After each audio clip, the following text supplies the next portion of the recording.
there, my name is Svila Beck, and the Rabbi from Another Planet. Please like, share, and subscribe, and ring that little bell so you're notified when new videos drop. And this is another video talking about anti-Semitism. Yet another one, and like just about every Jew talking about anti-Semitism, I really don't want to be talking about anti-Semitism. And the truth is, before, I know, 2014, 2013, 2014, around there, I really didn't. I personally, and online as well, I experienced maybe, I don't know, 2 or 3 instances of anti-Semitism in my life. It was 2014 when it really started to get big. And it's all tied to this politician, Jeremy Corbyn. Because I've been doing a bit of research into. So I'm going to give you a basic history over the last 5 years of what it's been like. Again, it went from really, really nothing. I can think of like 2 or 3 very, very mild incidents of what I would call anti-Semitism in my life. Nobody really paid any attention to it before that. But again, it exploded with this politician, Jeremy Corbyn, who is now the leader of the Labour Party, which is the English party, the English mainstream English left-wing party, much like the Democrats in USA. Now, again, if you're one of my regular viewers, and I normally talk about geeky stuff, just move on. That's my advice. This is, I'm bored about talking about this. If you're interested, stay. It works out good for me. If you're Jewish, and you'll probably find this interesting. If you're Jewish and British, you'll probably find this interesting. And if you're Jewish and British and you have friends who just don't understand, or you are one of those friends who just do not understand what all this anti-Semitism business is all about, I hope this video will explain it all to you. So fine, let me start giving you like a potted history of from my personal perspective over the last, I would say, 5 years. 5 years. So anti-Semitism really cranked up in 2014, where there was a conflict with Hamas, between Israel and Hamas, based in Gaza. Now, I lived in Israel at the time. I still live in Israel now, and so I experienced it in real time. And this is what genuinely happened. It started at the beginning of summer. There were 3 schoolboys were kidnapped. They were hitchhiking, which they shouldn't have done, but they were kidnapped, and this was a significant escalation for Hamas. They claimed responsibility. This was a significant escalation, and I'd seen something which I never saw before, that Israel became united, which is very uncommon, because Israel is, Jews in general are a fractious group of people. Everybody has their own little piece of what they think is truth, and they can't stand anybody else. So Israel's generally, so you have like, even within the religious part of Israel, you have like the Haredim, which are the ultra-Orthodox. You have Hasidim, who are part of a subsect of Haredim. Mostly, you have the Dati Lumi, the people who wear like the different coloured skull caps, the kippah. There's just lots and lots and lots of them. Most of them don't get on, It's like, if you ever seen Monty Python and the Life of Brian, the scene where they're sitting around the Colosseum and they're talking about all the different Jewish resistance groups, the People's Front, Judea, people, and they all hate each other. That is very accurate. That's pretty. And they're all fighting for the same thing. That's a pretty fair representation. I mean, it's comedic, obviously, but anyway. But I saw Israel really came together, and everybody like really prayed and like yearned for these boys to be returned. Most people suspected. I mean, I was like a woolly optimist. Most people suspected they were already killed. And when the bodies were found, like a month later, it was like 30 days later, Israel was apoplectic. Israel was the country was angry like I've never seen a country. I've seen countries angry, but this is the country wanted something to be done about this terrorist threat that was just encroaching upon us constantly. And there's all this social media, not from Hamas, but from just normal Palestinians gloating at the death of these 3 boys. So the situation was a powder keg. It really was. But and also during that time, a really terrible. This is absolutely tragic. A Palestinian boy. Apparently, he was mentally handicapped. I believe that was the reports of the newspaper at the time. But he was also kidnapped and murdered, quite horribly. And look, the reaction from everybody in the Jewish world, in the Jewish world living in Israel, was this could not be something that was done by Jews. It just we couldn't believe it.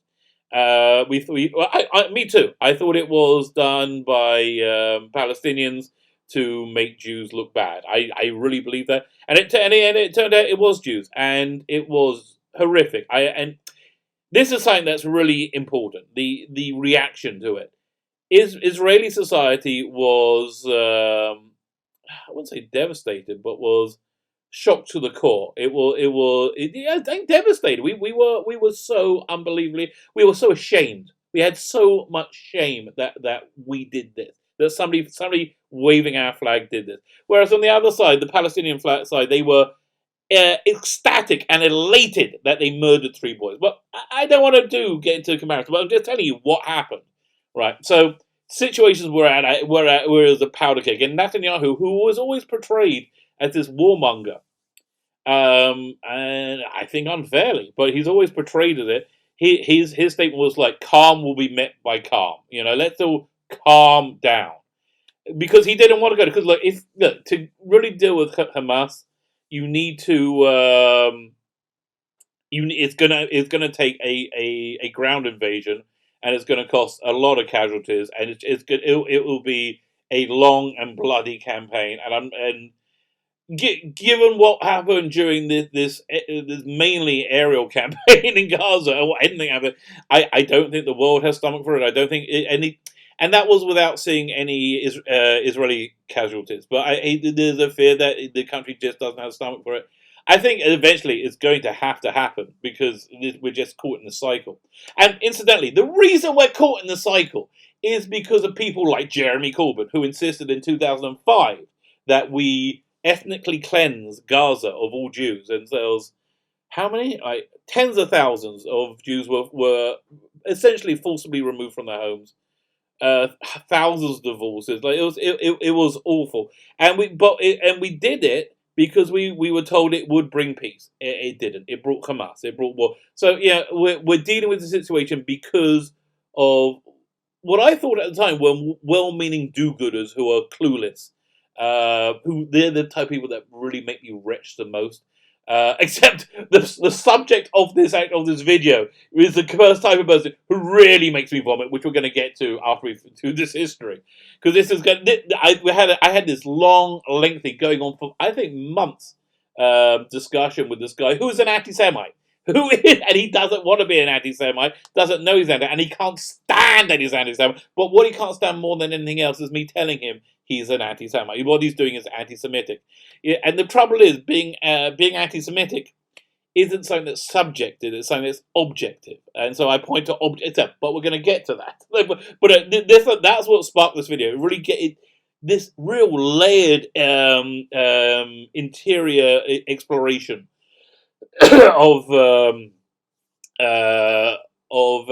an average Jeremy Corbyn supporting anti-Semite's mind. It's fascinating. It's absolutely fascinating. So anyway, so Netanyahu said, "Calm will be met by calm," and so then Hamas started to launch a massive rocket campaign from Gaza, which meant most of the country had to hide in bomb shelters, and we got this thing called the Iron Dome. Which is truly incredible. I saw it fire during that. As truly breathtaking technology. It's like essentially these homemade rockets they have it in Gaza. They have the same kind of trajectory as if you fired a 3/4 bottle of like 2-liter Coke. So they oscillate very, very, very unpredictably, which is why a lot of them land within Gaza and they cause massive injury and damage there as well. So you had this, and so it's this blind. So the first thing that happened during this conflict Oh yeah, so the country demanded something be done about Hamas. It just wasn't tenable. We're all hiding in bomb shelters. We're under this constant bombardment. There was demanded a military. The only option was a military solution. So that's when Jeremy Corbyn first appeared. He led many protests against Israel, which I found in general, especially in England, the coverage of this conflict was markedly more. It was a step up in the anti-Semitic coverage. Now I'm used to biased coverage in the UK media. The BBC. Although BBC, I do feel sorry for because I say they're biased, but also the Palestinians say they're biased. Yeah, everybody says they're biased, so they get crap from all sides. Although I still think they're biased against. What can I tell you? But Channel 4, BBC, ITV, the news they had this double and triple standard where and people report headlines of these Israeli atrocities, and then they never ever focus on how they work. Like there's so many of them that you may remember some. There were two boys on a beach in Gaza who were killed, and Hamas said they were killed by Israeli rocket fire from a navy from a boat offshore. That's completely impossible. The rules of conduct, the rules of engagement are incredibly clear, and it's so tragic. Israel released video after video after video of rockets being aborted, of like attacks being aborted when there was civilians, especially children, found in the area. It's against our rules of engagement, and if anybody deliberately would do that, they would go to prison. Yeah, as happens many times. It's not many times, but as when the rules of engagement are breached, the people doing it are punished. We are a country of laws. None of this matters to the British media. None of it. It was such an incredibly one-sided double standard. They completely ignored the Israeli side. Completely ignored it. It didn't exist. Israel was just inhumanely bombing a poor occupied people for fun. That's really the narrative they were sort of spinning, and that I feel is an anti-Semitic narrative. Because again, they just ignored one side of the problem completely. They just focus on the retaliation, but that lowered the bar of general anti-Semitism in the UK, and I think it propelled Jeremy Corbyn to a position where the next year he became the leader of the Labour Party, as I said, the mainstream left-wing party in England, and from that moment on, literally from that moment on, it exploded.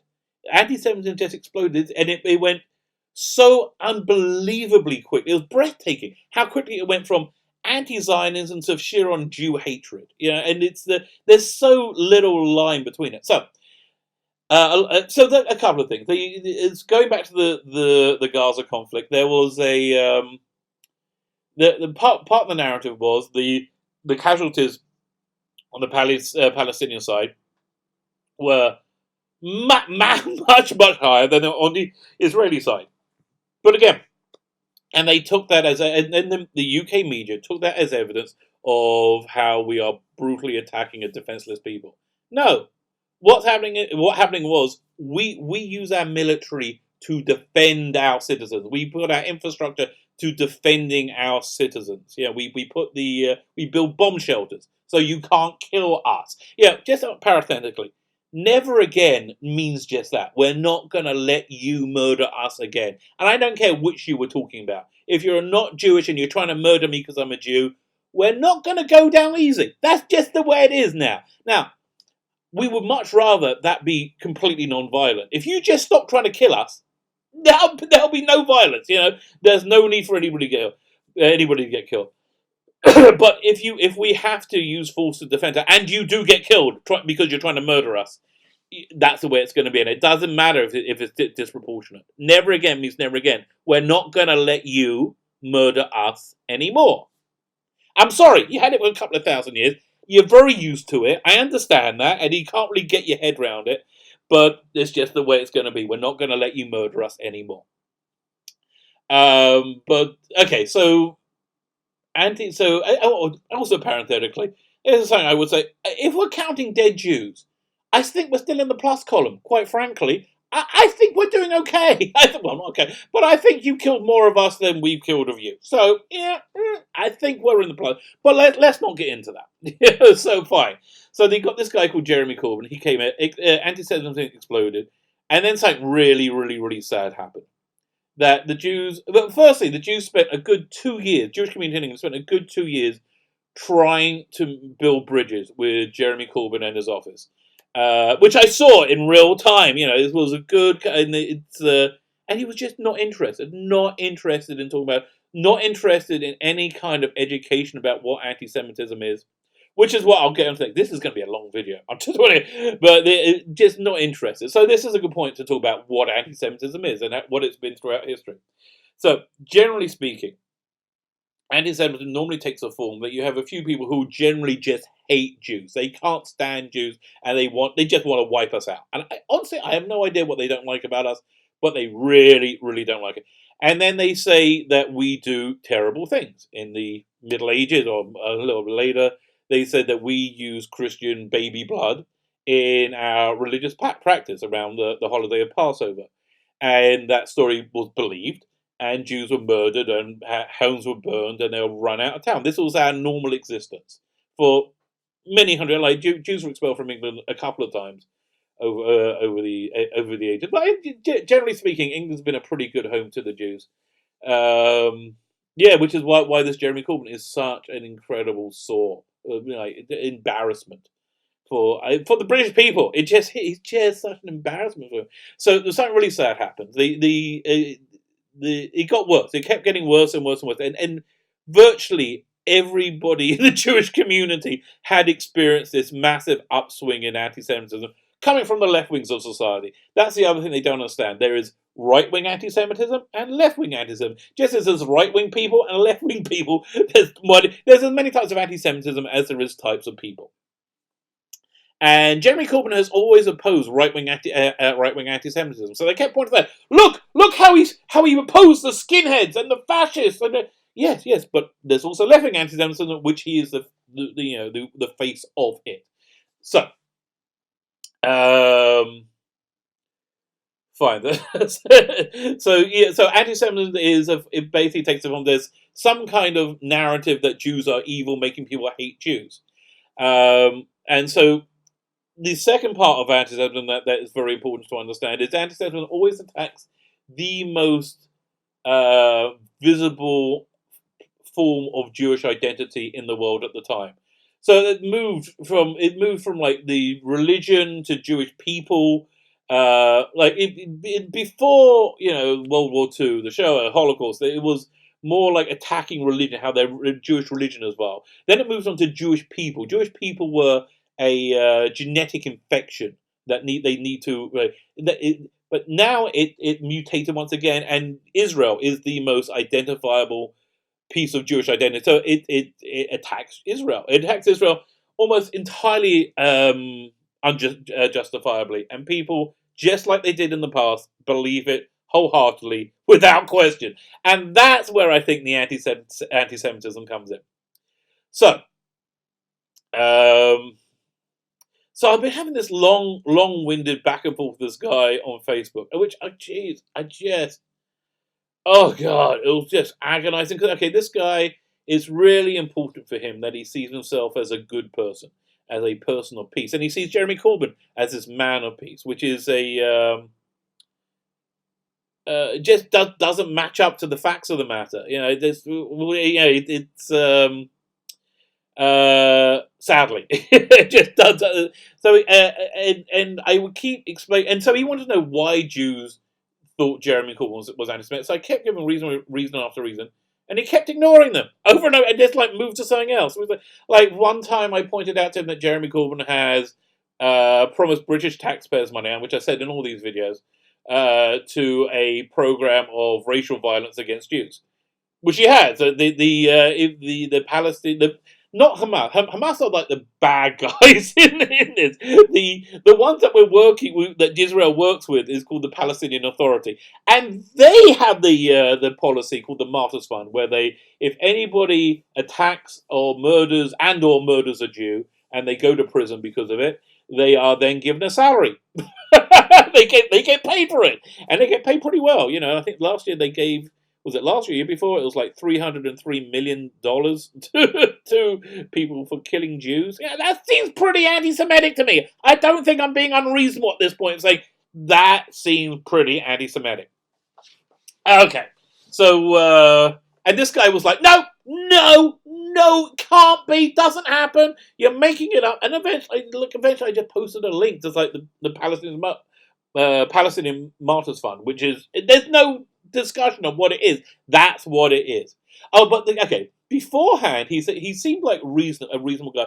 So I gave him like the basic answers to the questions I was asking, and which he ignored. He said, "Look, that's just Israeli government spin." Ugh. And then he just making more and more anti-Semitic statements. Now listen, I don't mind letting it go. To be honest with you, I understand if your news media has a narrative that they relentlessly have pummeled, you're going to maybe think that's reality. That's before the 2016 presidential election in America, because I think the news media is now just so destroyed. It doesn't. Yeah, and just as the funny thing is this: exactly the same people who completely believe that coverage, believe that narrative, now say the news media is inherently completely corrupt because they're reporting Jeremy Corbyn is a terrible person and an anti-Semite.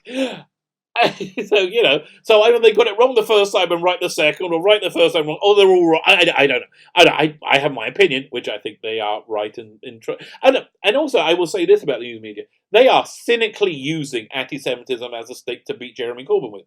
100% they are. They don't. I don't think they care.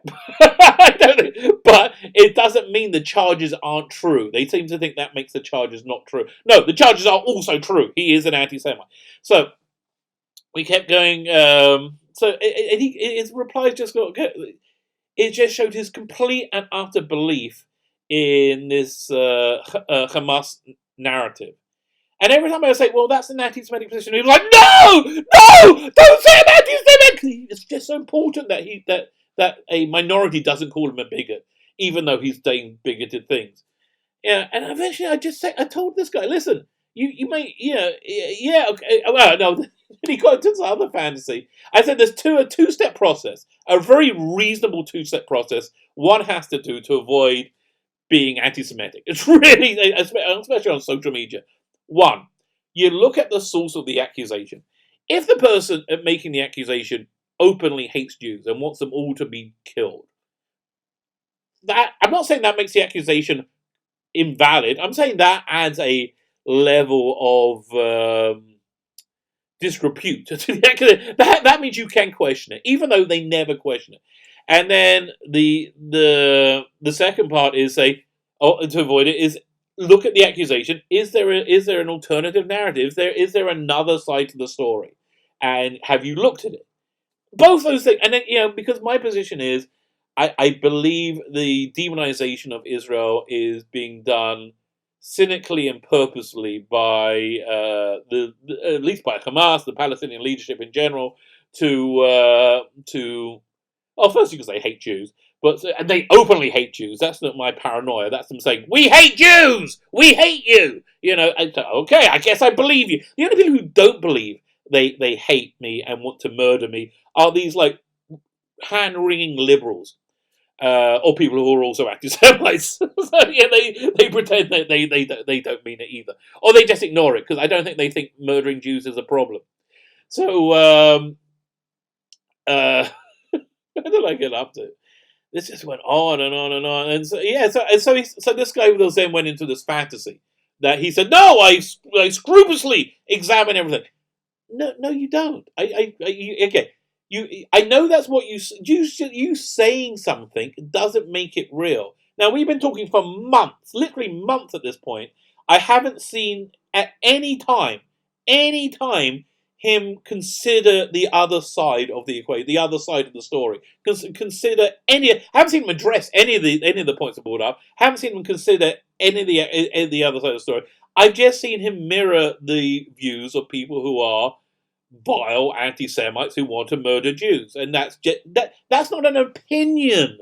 That's a fact. I was going to say, if his opinions exactly mirror people who hate and want to murder Jews. So your opinions match those of anti-Semites, meaning your opinions are anti-Semitic. So, but I don't think that necessarily makes one an anti-Semite. Take, for example, a pitchfork-wielding villager from the 17th, 18th century running Jews out of town because he believes they've been murdering Christian babies to use their blood to make matzah, these cracker things that we use in the holiday of Passover. So is he an anti-Semite? I would say probably not.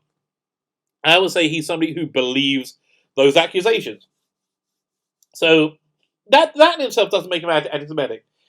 What I say makes him anti-Semitic is his complete refusal to listen to any counter argument, to listen to Jews, to countenance any other any defense whatsoever.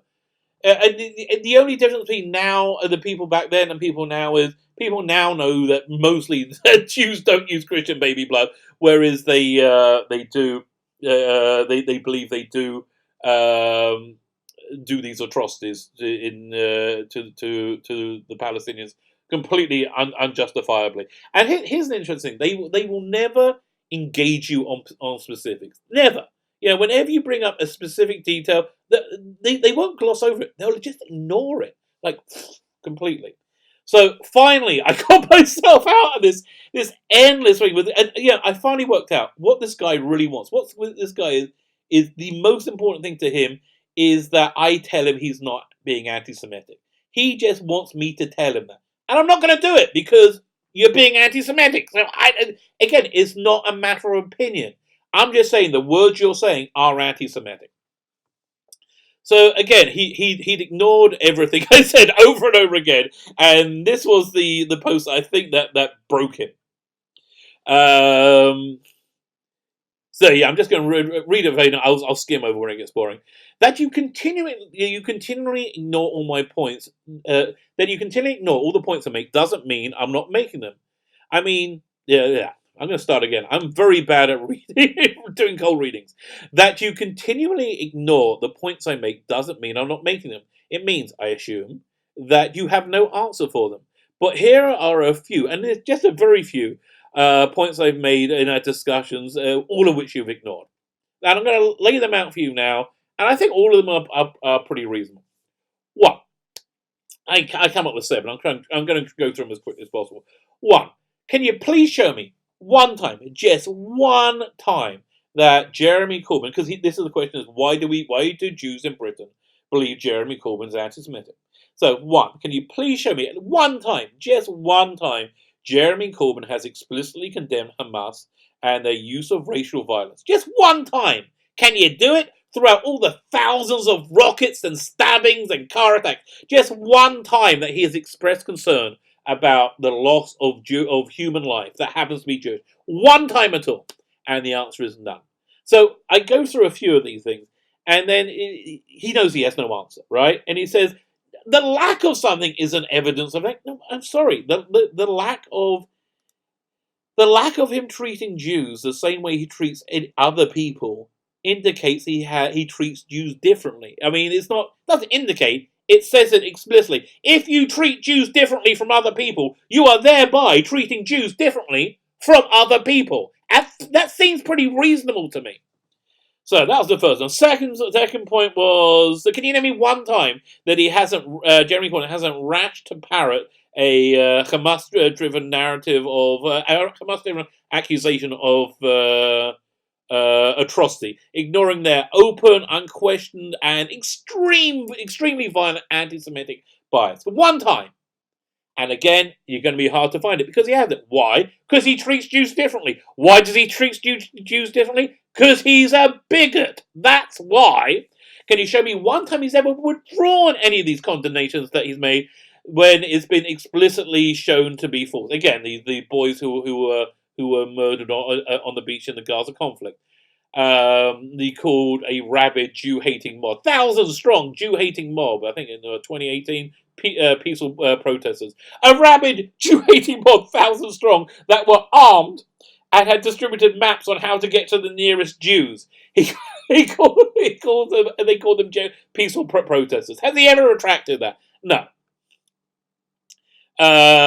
So then I just go on to this more. So there's one time there was this really openly. Oh no, number 4 was he was photographed, I think in 2012, putting a wreath on the Munich terrorist grave. The Munich Olympic grave. The Munich terrorist Olympic massacre was when a bunch of Palestinian terrorists kidnapped seized the Jewish Olympic team and murdered them all. And he was seen putting a wreath on one of their graves because he was very. Then right after that, Mossad went and killed all of them. Just quite after they made a deal with the bloody Germans. Yeah, really, I'm going to trust the Germans? I don't think so. After they made a deal with the Germans, they gave him 18 months in prison, and then he was released. So then Mossad went and killed him.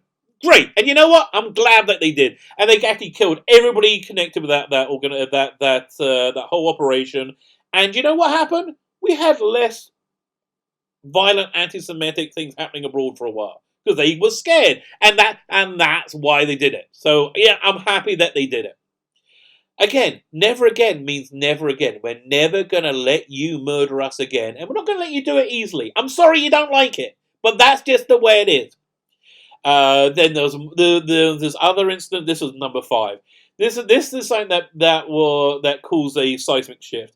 There was a openly vile anti-Semitic mural that somebody did, I think in East London, and they had to have it removed because it was openly vilely anti-Semitic. To which Jeremy Corbyn said, "Oh no, doesn't look fine, doesn't look like a problem to me." So, and he was roundly condemned, and that was the incident that actually caused the Jewish community to stop trying to talk to Jeremy Corbyn. And that's the first time the Jewish community in Britain protested they went on a major political protest. And what's really been fascinating is I have a bunch of school friends. Most of them are lifelong Labourites, and they've been politically abandoned. They're politically exiled because if you don't get on with this if you don't get on board with this anti-Semitic rhetoric, you had no place in Labour. Incidentally, they're also being investigated now. They're the first party other than the British National Party, which is like the extreme fascist right-wing party, to be investigated by the European Human Rights Commission, and it's not looking good for them. There's like 70 sworn affidavits with reams of evidence of institutional racism, where they try to cover up all the reports of anti-Semitism, which is really that's actually going to hit the fan, I think, in a couple of after the election. So there was that. So that was the mural. And the last point, and this is just the tip of the iceberg. This is again, I'm 33 minutes in, and I'm just at the tip of the iceberg. So, and there was, they like to say the reason Jeremy Corbyn talks at Hamas and calls them his friends, which he does, my friends, Hamas, my friend, the Jew-hating Hamas. But no, he's not anti-Semitic. He said the reason they talk to them is because he's a man of peace. He's a man of peace, and he wants to he wants to make peace between he wants to make peace between the two parties. Okay, that's pretty laudable. Everything Jeremy Corbyn says is pretty laudable. He wants to give aid to the Palestinians. That sounds good. He wants to help the poor, disenfranchised people. Oh, is it raining out? Oh no, no, it's just my heat. Come on. He wants to help. That sounds pretty good. But if you say, but he wants to pay for a program of ethnic cleansing and racial violence, that sounds bad. And it's the same freaking thing. There's no differentiating between the two things. So you say he's a man of peace because he wants to bring the two sides together. That sounds fantastic. Yes. And you know what? The real tragedy is, if he was, he could have been. He actually could have brought sides together if he was prepared to listen to the other side. But he wasn't at all, much like his supporters. If he was really this man of he wants to bring the sides together, then why does he only talk to the bad people? Why does he only talk to Hamas? Why does he not talk to Jews? And the truth is, he doesn't. He's never met with any Israeli official, regardless of where they are on the political spectrum. Even we have extreme left-wing politicians in Israel, and he could have met with them. No, didn't. So again, tip of the iceberg. So I said, okay, we have 7 definable things here to which he can't deal with it. And then finally, thank God, I'm done. I don't have to talk to this. And yet the whole thing was just an exercise in making him feel good about himself, which is why which is all these hand-wringing do-gooders really want. They just want to feel good about themselves, and they don't care about the misery and destruction that they cause. They don't care that the ethnic cleansing of Jews from Gaza caused untold misery for the Palestinians and the frickin' Israelis. They don't care. They just want to feel good about themselves, and and that's why I'm so utterly disgusted with them. So the last bit where he tried to bait me by talking about my son. My son is an officer in the Israeli army. He's a tank commander. So let me read you what he wrote. And my response was, I'm not biting your bait. But, I'm a big fan of Nerdrotic, who's a fantastic YouTuber. And he said something right before this. And I thought, you're 100% right, which is why I'm making this video. He said, save your best content. Save your best content for your platform that you prefer, which is YouTube, because I love YouTube. Okay, so fine. So this is what I would have said if I was going to reply. Firstly, he says, the fact that you can giggle openly with nakedly childish pride that your son is a tank commander in the IDF, with how cool is that, sends a chill down me that's hard to express. Oh really? Oh, it sends a chill down your spine. I'm so sad for you. If my son, I don't wonder if he has kids. I bet he doesn't. If my son had to join the army to take command of a tank designed to kill. I'm sorry, I'm embellishing. To take it, designed to kill. I would feel sad that he'd been put in that position in his life. Even if I had to accept it as a necessity for national security, I wouldn't be so base and inhumane to call it cool and laugh about it, even in private, let alone on social media. Okay, arsehole, this is what I would say to you. Piece of shit. No one's happy that we have to conscript our freaking kid. By the way, I'm also incredibly proud of my daughter, who is, what did she do in the army? She does something with schools. I don't know. She left. And I'm going to be proud of my son, no matter what. My other son, when he goes in the army in a couple of years. I'm proud of my other daughter, who did national service, not in the army. So I'm proud of all of them. All right. And no one's happy that we have to conscript our children because we have to defend ourselves against these monsters that you want to arm and you want to pay and you want to pay them to kill me. No one's happy that you idiots put us in this position. No one's happy about that. But if you are, there's something that you can take solace in if you're a religious Jew, as I am. For the last, about 2,000 years ago, just under 2,000 years ago, there used to be a Jewish empire based out in Jerusalem, spreading over much of this region. And because we did many, many bad things, the good Lord did eject us from this land, as we were warned would happen over and over again. This is the religious Jewish perspective. Interesting enough, as soon as the Jews left, just as prophesied, Israel became a dead, dry desert. Like that's something that nobody wanted to go to. And for the last 2,000 years as a people, if you're religious, which again, up until 50 years ago, everybody was, maybe 100 years ago. We pray as part of our daily prayers. Whenever we eat bread, the blessing after bread, everything. When we get married, the whole thing about Jews stepping on a glass is to remember that we have been exiled from Israel. We have been exiled from this land that we are so intimately connected with. The reason the generation that was exiled didn't believe it could happen because they didn't think you could be Jewish without being in Israel. And most of the biblical laws are about living in Israel. It's it's like you wouldn't be able to be Jewish without having. It's like taking away prayer from Judaism. And so for 2,000 years, 3 times a day, we prayed for a return to Jerusalem, and for 2,000 years, we've got a very detailed written history, and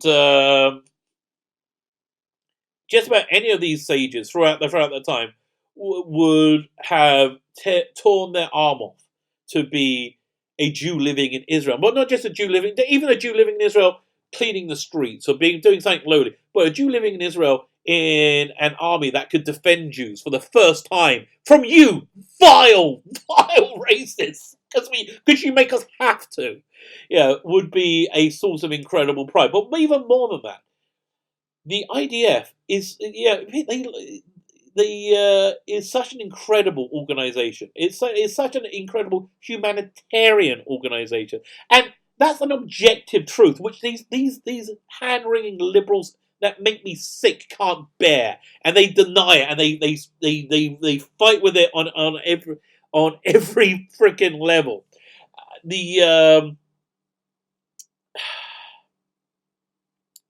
It's hard to know where to begin. Okay, just objectively, the statistics of civilian casualties for the Israeli army is so much lower. We are so much better than the British army, the American army, the French army, all of you. We are objectively better. You know why we're objectively better? Because we go to insane lengths to avoid killing civilians. As we can prove, we go to lengths that you don't. We are better than you in that. And you have the audacity to look down on us and call us Nazis and call us monsters? You people are vile. You make me sick. So that's why I really can't stand Jeremy Corbyn. Because, like all great anti-Semites, he isn't just anti-Semitic himself. He has turned people who would be what's the word? It'd just be not astounded, aghast. Like, just the last thing they want in their life is to be a racist. He's turned them all into racists because you know what? They've all done en masse. They've all turned around and said, "No, you Jews are lying. You Jews don't. This is all media spin. You've had your head turned. You've got your head in a cloud." And they never, ever engage on any of the specifics. Much like this guy, I gave him 7 points. And that's when he said, "Oh, I don't think I can talk to you anymore." Thank freaking God, because you make me want to vomit. And that is a small history of anti-Semitism over the last 5 years. But really, it's an insight into... Oh, no, we haven't actually got into insight into this guy's head. So his when everybody does something that's bad, when anybody does anything, you do it for a reason. The Jewish philosophical word is... called schar avera, the reward for doing a misdeed. So what are they getting out of it? What are they getting out of this? And let me be clear. The area of anti-Semitic, where they are anti-Semitic, where this guy is anti-Semitic, is that he refuses to countenance or listen to the Jewish side of the accusations against us. He refuses to do it, and he believes the accusations of people who hate Jews without question. And he says with investigation, but he's never demonstrated. And that's what they mostly do. They believe it all without question. So what is it they're getting out of it? Why? Why won't they even listen to the other side? Why won't they do it? And here's why I think, and this is why I think this guy does it, this guy is so resistant to doing it. It's because they're getting something they really want. They're getting to feel good about themselves. They're getting to feel like they are a moral and noble person fighting against a unjust cause, and they get to feel great about themselves. And that's why they can't stand when we say, "No, you're being anti-Semitic," because we're taking that toy away from them. Yeah, and it's you're using human suffering to make you feel better, and that's why you people make me sick. You make me want to vomit in my own mouth. So, just in closing, 87% in the last poll, 87% of Jews believe Jeremy Corbyn to be personally anti-Semitic. So, and I think although of that 13 of those of that 80 of the 13% that don't believe it, my guess is probably 95%, maybe more, don't find their Judaism to be an important part of their personal identity. Jews have been roughly the same number throughout time. It's weird because we've been around for thousands of years. You would have thought it just through simple multiplication, even with the many genocides that you non-Jews have visited upon us.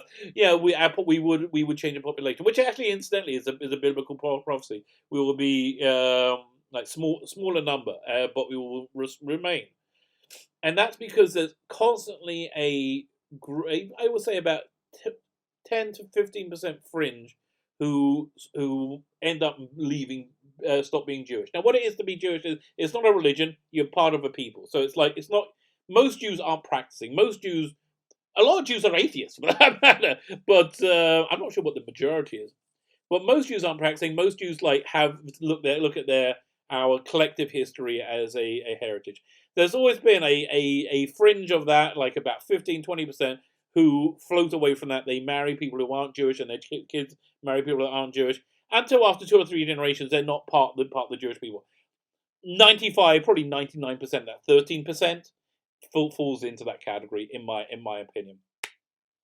Like 50% of people said they'll leave if Jeremy Corbyn becomes prime minister. I don't really believe that, but honestly, from my personal perspective, I would love 100% of Jews to come to Israel. 100%. And listen, if you're British, Jew, what are you waiting for? The economy is fantastic here. The weather's great.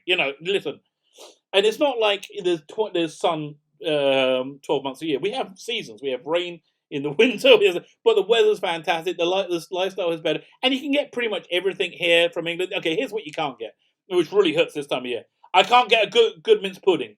Branston, Ribena.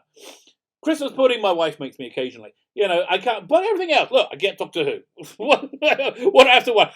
When I used to watch EastEnders, I got EastEnders. You can get get iPlayer without there being a problem at all. You can get everything here. So, dude, guys, listen. I don't want you to flee England, but I really do because it's fantastic here, and I would just like you to live it because it's weird because we haven't done it for 2,000 years, but living in your own country is pretty darn good.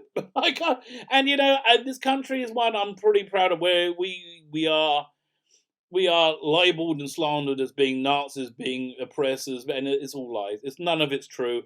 And you know what? Nobody will ever talk to you on the issues. They will always skirt about it. But you know what? Here's what I'm saying. If you look, there's not long till the election. But if you would like to come onto a live stream with me and have a discussion or a video, I will give you. If it's a video, I will give you final cut. Well, not final, I will give you approval before we post it. That if you say it's fair. If you want to do it, I would love to do that. I would love to do that. Again, we can do it on live stream. I've never done a live stream, but I would totally do that. And I think it'll be totally fascinating. I really do. And listen, this is my closing thought on this. The talk around synagogue this Sabbath, which just ended, was that win or lose, Jeremy Corbyn winning or losing, it's bad for the Jews. If he wins, it's bad for the Jews. If he loses, there is a fear, which I hope is not true. I hope is not true, but I can see it happening, that there will be real bump in violent anti-Semitic attacks by supporters of this vile anti-Semite when they blame the Jews for him not getting into power. When in truth, it was just his own stupid fault. All he had to do was show a bit of equanimity, a bit of equality, and this whole thing would have gone away. But he wouldn't do that because he's a racist. But bottom line, because he's a vile racist. So I think well, that was a fun little fireside chat. Let me know what you think, because I said this is a long video. If you're still watching, well done. My God, I can't. This is my longest video, my longest rant I've ever had. But I think I agree with everything. But I normally agree with myself. My name is Svila Bekin, the rabbi from another planet. Please like, share, and subscribe. Ring that little bell so you're notified when new videos drop. And let me know Let me know what you think. And do please, look, share this video, subscribe. I would love to get my numbers up so I can eventually become monetized. Because, that whole Jewish stereotype might be true. Thank you so much for listening. Have a great day.